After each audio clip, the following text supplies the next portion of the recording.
Welcome to the 2025 OWASP Global AppSec Conference. We're here at the Marriott Marquis in Washington, D.C. I'm your host, Josh Marpet, and joining me for this interview is Aruneesh Salhotra, and I hope I didn't mangle that, CEO and CISO at S&M Consulting and OWASP Project Lead and Co-Lead. Welcome, Aruneesh. Pleasure to have you here. Nice, same here.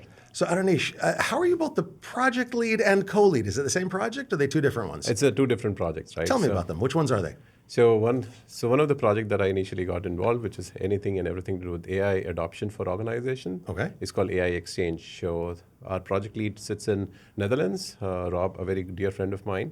So that project is more geared towards adoption of AI, like taking all the threads, all the controls, and also guiding organization for a step-by-step adoption for AI within their organization. Okay, it's a very academic project. How is it exchange? It's an AI adoption project, not an AI exchange project. I think that's a question more for Rob, but I think it's an exchange of information. And the intent for that particular project is more of how do you provide guidance to organization itself, right? Exchange of ideas, and one of the big emphasis on this one is collaboration is a big part of it, right? So talking about the collaboration, we collaborate with CSA, SANS Institute. We are going into two other collaborations, which I cannot publicly say right now. Waiting for the legal stuff to be squared away. Got it. I won't torture it out of you after the interview, I promise. So that's the reason why I'm the co-lead for that one. Okay. So I handle multiple aspects of that particular project. Right. The promotion aspect, the awareness, the sponsorship, looking at the step-by-step guide, looking at the collaboration part of the community and also academia itself, that engagement. I'm fairly technical, but I also enjoy the marketing and the engagement aspect, the community building. So that's very important for. If you don't sponsor a project, it doesn't exist. Yeah. You have to have conferences, you have to have meetings, you have to buy bagels for people at the meetings. It's important. Yeah. So I totally get it. So as I understand it, let me paraphrase. The AI Exchange project is about being able to understand the information around a specific AI model or AI piece, and then allowing an organization, an enterprise that may want to use that AI to understand the parameters of what it's doing to take on that model, to use that model, as well as maybe the risks as well, or am I misunderstanding? It's everything, right? Looking at how it's being used, why it's being used, what are the risks involved, and what are the controls that you can actually bring forth to mitigate that particular risk, right? Oh, nice. So that's one big aspect of the project. And I think I should also mention that this is also a flagship project for OWASP. And again, the history of OWASP, this is probably the first or the second time any project which actually got elevated from an incubation project, not going to a lab or production, right? It directly went from incubation directly to a flagship project, right? Congratulations. Yeah. That says a lot about you and your co-lead. Congrats. Okay, so now that's the AI Exchange project. You're the lead of the AI Bomb project, am I correct? Yes. Okay, tell me about AI Bomb. What is an AI Bomb? So if I take maybe go 15 years behind, right, where everything was about a software, you have a bill of material for software, how the... Oh, we know SBOMs, yes, trust me. We interviewed Alan Friedman yesterday. I work with Alan Friedman on a lot of projects. So in fact, I met him yesterday, so we had an interesting conversation on multiple fronts. Oh, I bet, yeah. So AI Bomb is anything that was there for software as SBOM. AI Bomb is everything about how the AI application has been constructed, right? The foundation model, data sets, how it's being used, how it has been trained, taking all those pieces together and actually bringing it out, right? And I think fundamentally how it's different is we're not just talking about the foundational layer, what are the formats, what are the requirements, or what are the tooling out there, right? It's fundamentally taking a step beyond, how do you engage with the policymakers? How do you engage with the regulators, talking about what their true requirements are? And my fundamental life is if you create something in isolation and you don't have the stakeholders involved, the chances of getting anything used is zero. But regulations depend on which vertical you're in, which geography you're in. The Netherlands have different rules and regulatory frameworks than the U.S. does. Spain, Russia, whatever. How do you account for all of those different regulatory frameworks and different potentially training models and so on and so forth, differences that between geography, between politics, between all these different things? Are they all in the AI bomb? How do you differentiate? Sorry, so the way perspective is the word I'm looking for. Okay. Let me take a step back on this one, right? So the way we are running this project, and for clarity's sake itself, it's a fairly new project. It's only 5 weeks old, but the traction that we are getting is phenomenal. Wow. In fact, even at the conference, I met 2 different universities from academia, CMU and University of Maryland itself. So there is extreme interest from that aspect, and also looking at collaborating with SPDX and Linux Foundation as leading area for the formats, for example, right? SPDX is a leading format out there. Well, it's one of the only two, SPDX Yeah. and Cyclone DX, yes. Yeah, so I think I like used to work with Kate Stewart on the SPDX project, yes. Yeah. So in fact, like another thing that I would say, I also was a co-chair for CISA for their SBOM initiative for 2 years. Worked very closely with Alan on that one. Hence, the Alan's name comes time and again. Easily to mind, yes. Yeah. So we talked about how we are building this particular project. Right? So we have like 10 work streams defined for this one, focusing on different areas. Okay. Right from like the requirements, the prerequisites, talking about what formats are there. We talked about both the formats out there. Creating a comprehensive list of all the tooling, whether it's open source or commercial, and then going into the operationalization of this one, right? Like if you only focus on these 3 layers, I mean, like you're just creating something which is going to sit in your GitHub or GitLab, right?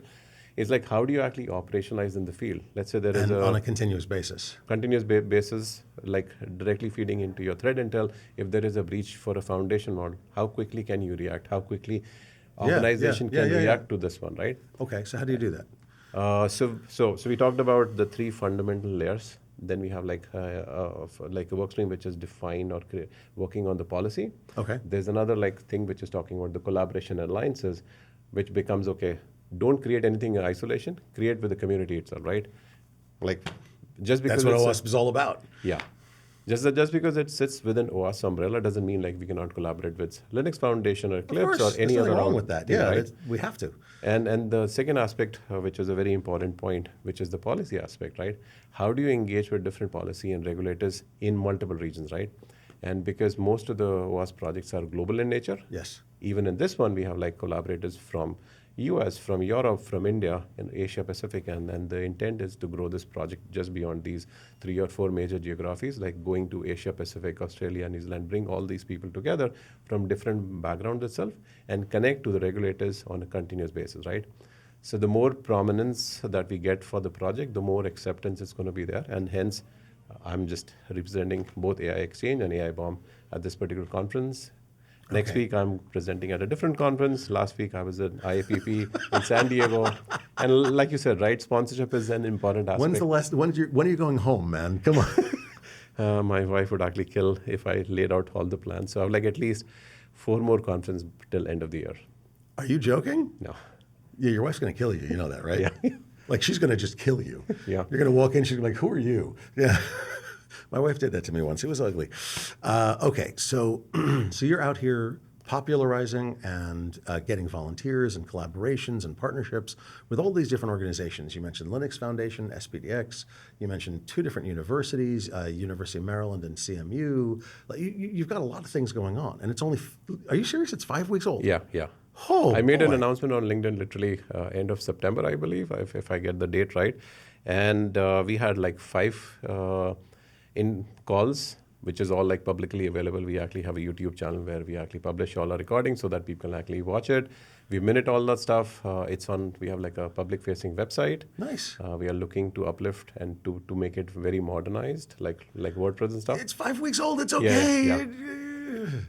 Okay, so anybody, by the way, you're looking for volunteers, you're looking for help, you're looking for people and organizations to join, I would assume. Yes? Absolutely. Absolutely. Okay, good. First off, how do they find you?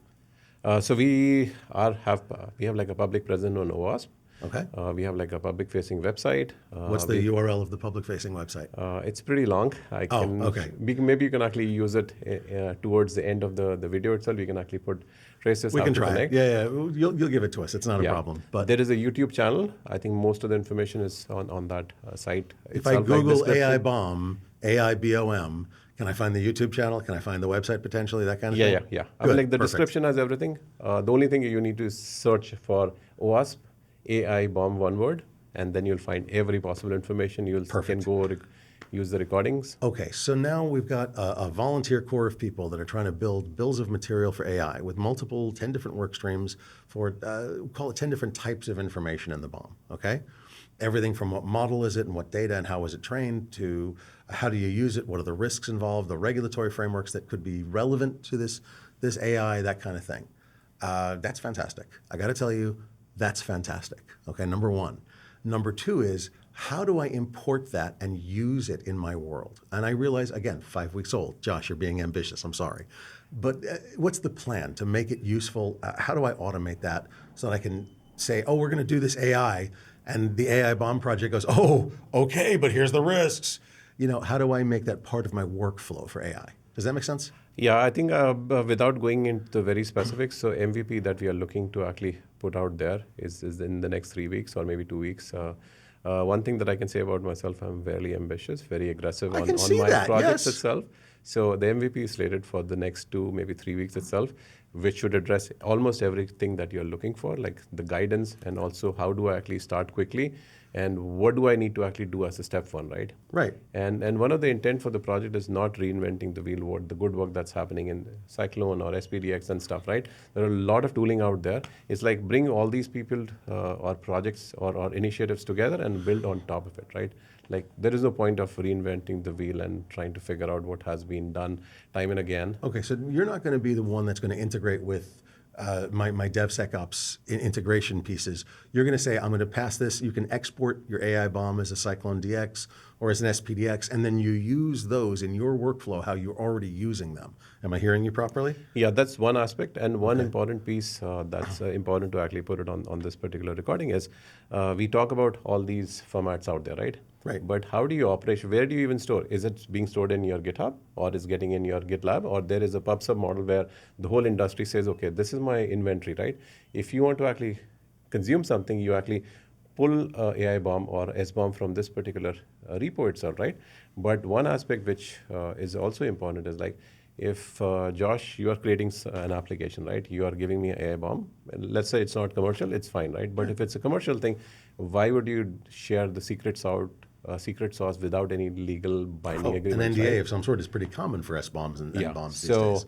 and let's say you're selling to 1,000 different organizations, it's not a scalable thing, right? So you actually have to think the operational aspect of like the attestation, what is the root authority which is signing off your AI bomb, right? Right. And if I'm consuming, am I paying anything?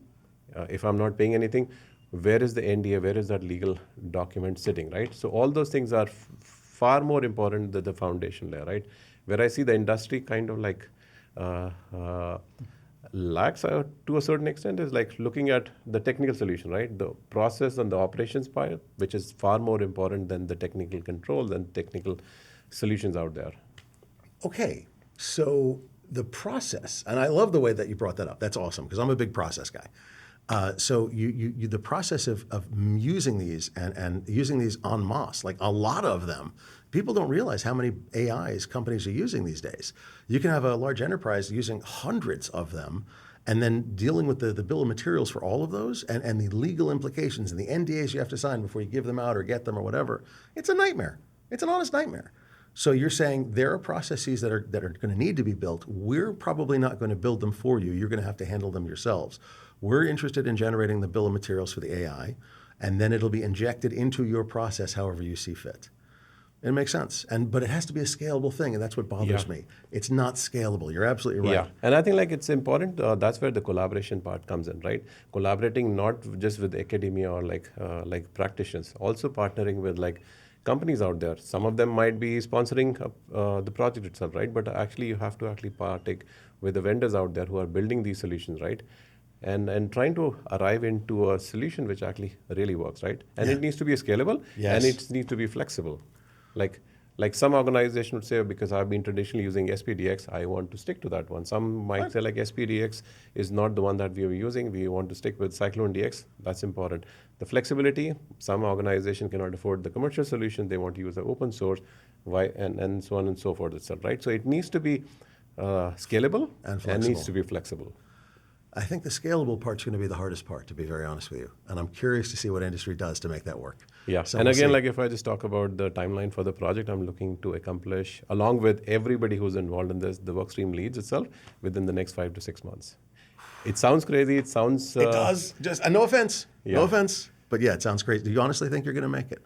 I believe with more and more people joining forces and all the collaboration that we are looking to do. I mean, I talked about 2 universities. I'm speaking to at least 3 universities in New York and Long Island who are like looking to collaborate further on this one. I think if we scale it properly and it's very strategically, we can achieve those timelines. And again, I'm not going to say we're going to address all 100% of the requirements. No. But you want to make a significant move forward in those timelines. I get it. It's not going to be polished and done, but at least you want to have version 1 or 0.1 or whatever out the door. I would say it's going to be much beyond like version 1. It's possibly going to be version 9. If there are like 15 versions out there, we're going to definitely be at a version 8 or a version 9. I give you a lot of respect for that.